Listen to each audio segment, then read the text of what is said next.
میں عید کی نماز میں بھی لیاقت باغ شریک نہ ہو سکا، اور عید میں بھی لال حویلی میں ہی جو کچھ ہوا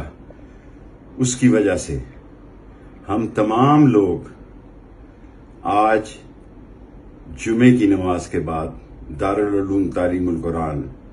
راجہ بازار سے مولانا اشرف علی صاحب کی قیادت میں نکلیں گے، اور یہ وہی جگہ ہے جہاں ہم ختم نبوت کے لیے بھی نکلا کرتے تھے۔ میری ساری قوم سے اپیل ہے کہ وہ آج جذبہ ایمانی کا ثبوت دیں اور نبی کا جھنڈا بلند رکھیں،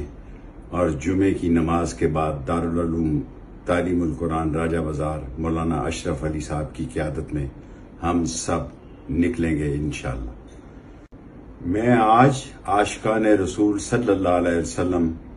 اور ختم نبوت کے مجاہدوں سے مخاطب ہوں اور اپیل کرتا ہوں کہ سویڈن میں قرآن کی بے حرمتی کے خلاف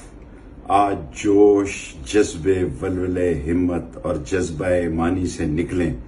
اور نبی کا جھنڈا بلند کریں، کالا کالا رسول اللہ کا جھنڈا بلند کریں۔